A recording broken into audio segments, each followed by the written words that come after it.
Hi wrestling fans, thanks for clicking on the Dreaded D-Rose report again today.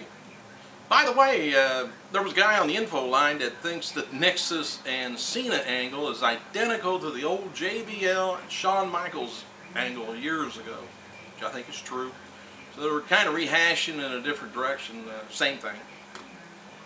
Michael Cole noted on commentary during last night's Raw that, well, Monday night, Mark Henry could not be on hand for the event because he was tending personal matters, according to www.kbtx.com. The Raw superstar's older brother, Patrick "Shorty" Henry, is fighting for his life after suffering a stroke on October 3rd. He's been in a medically induced coma in intensive care at College Station Medical Center in College Station, Texas.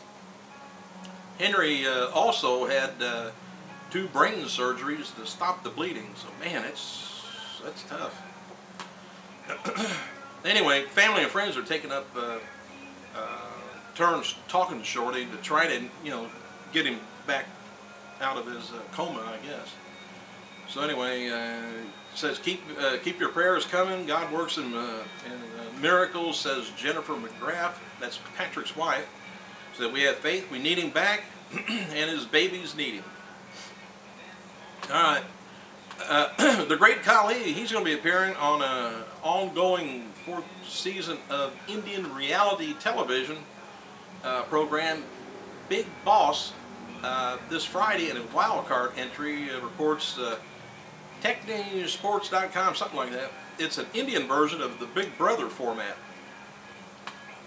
Probably don't have anything for Kolli right now on creative. They don't even have anything much for Punk.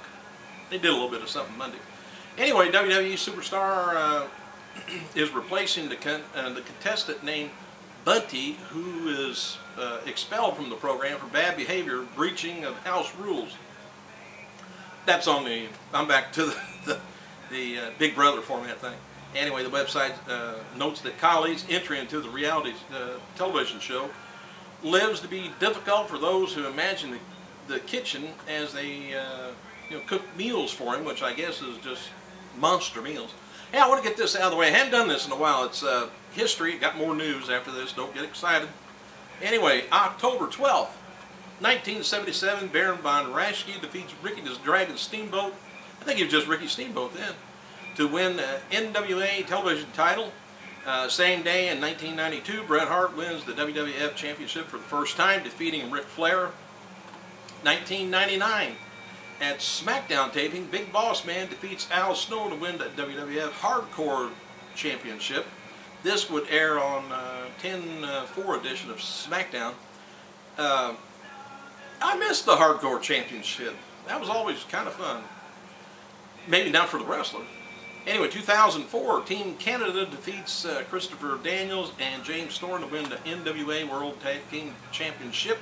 This would air on the 10/15 show TNA Impact. 2006, Diva Francine is released from her WWE contract. She officially retired from pro wrestling on the same year, but November 9th.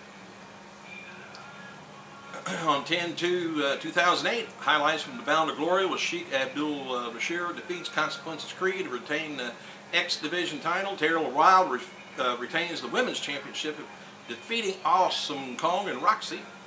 Bear Money, they retain the World Champion Tag Team Championship in a Monsters Ball. Other competitors was Abyss and Matt Morgan, Team 3D and Latin American Exchange. Sting defeats Samoa Joe to become the NWA World Heavyweight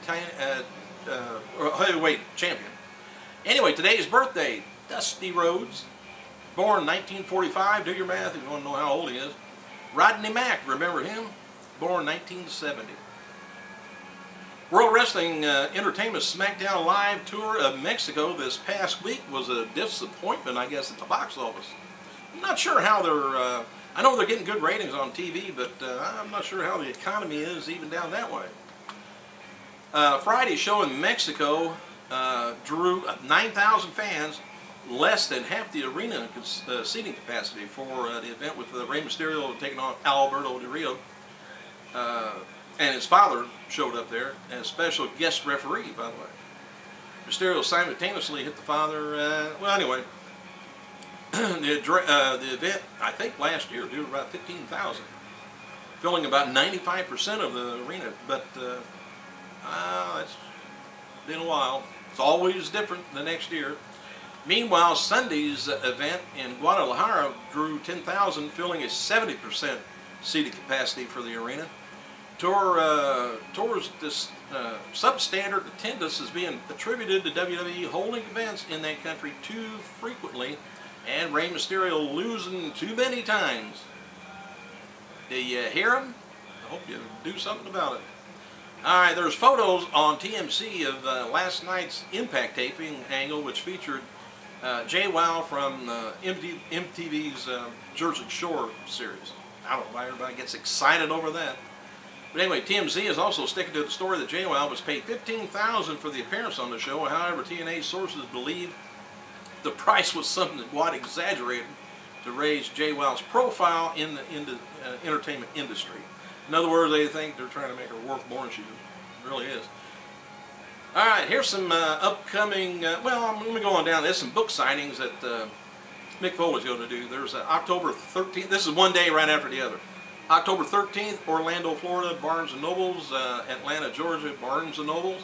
The next day. The next day, Fayetteville, North Carolina, Fort Bragg. Kaitlyn, Texas, Fort Hood is going to be at. Chicago, Barnes & Nobles.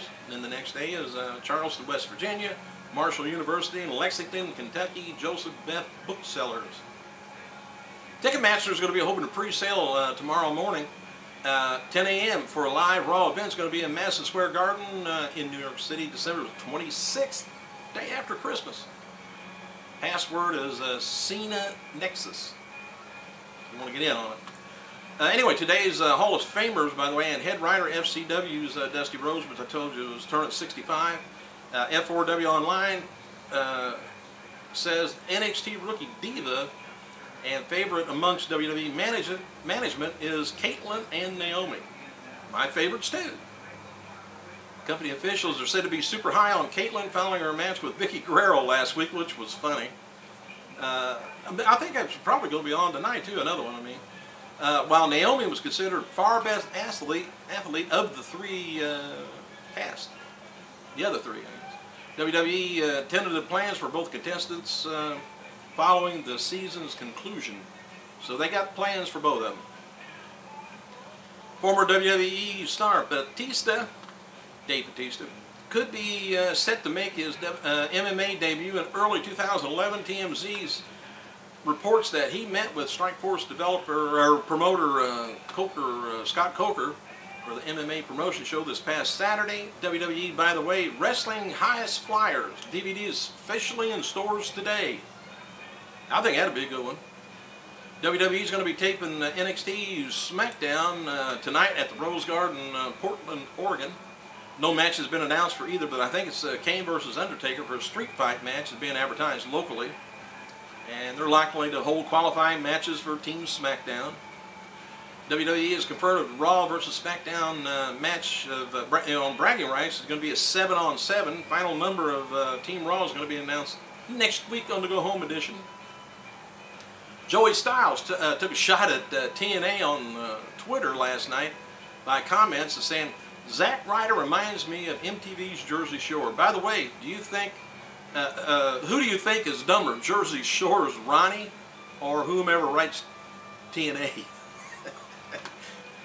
Dark main event for last night's Raw.